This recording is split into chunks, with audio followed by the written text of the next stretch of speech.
Just wanted to share my kayak map of the Potomac River. It's really just for my own reference, but wanted to share it in case anyone else was interested. But it's about 15 miles of map of the Potomac River with a bunch of kayaking features added to it, put-ins, and just different spots that are fun for kayaking.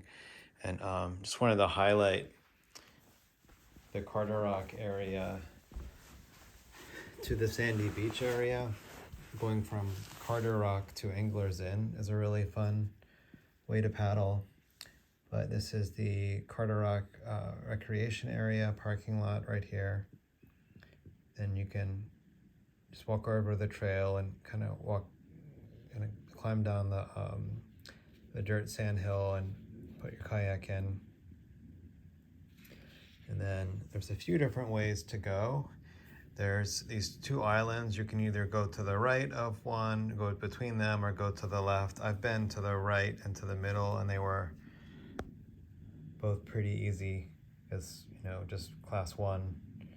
But right in the beginning, though, it's a little bit more current, but you just kind of go to the side where the current's lighter.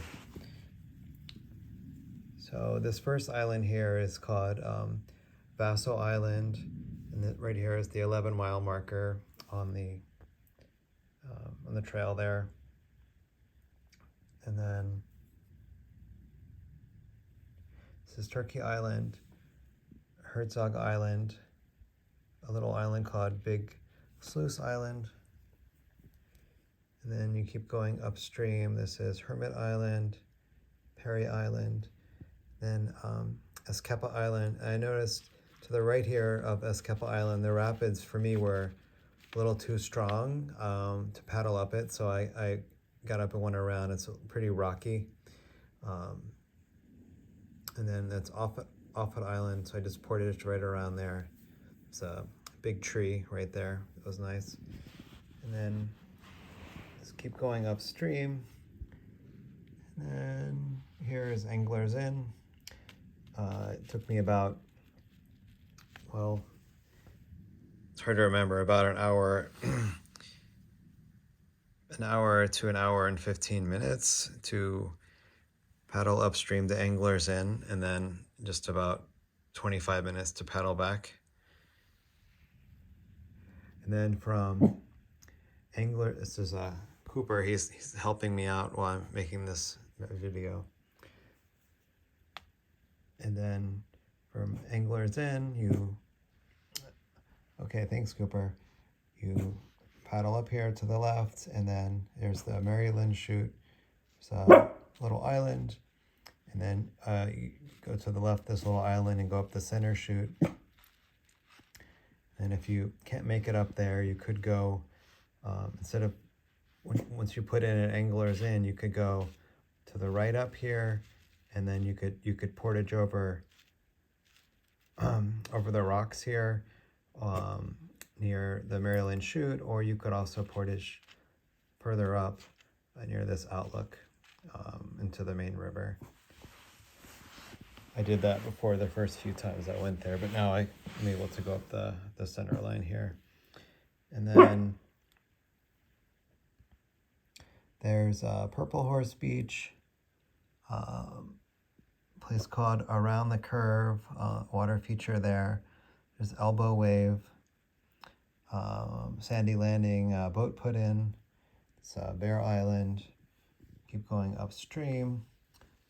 There's a reference here about Lock 15. And your Wet Bottom. That's a difficult area to attain upward. And then keep going upwards.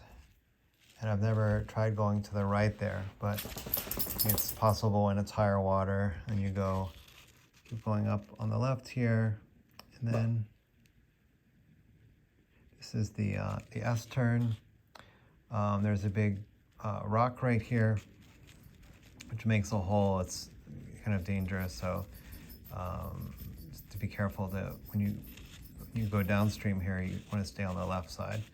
But it's pretty obvious if you look at it from above on that rock. And this little area is called the Bermuda Triangle. This is the fish ladder. And then over here to the right is Sandy Beach.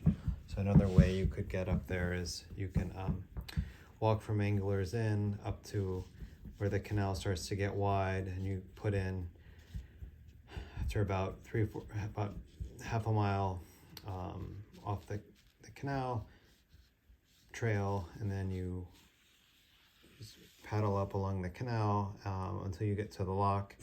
Then you get out and walk up another 3/4 of a mile or so up to Sandy Beach, and then you walk over and put in, and then depending on the water level, you have to walk up. Thanks for the help, Cooper.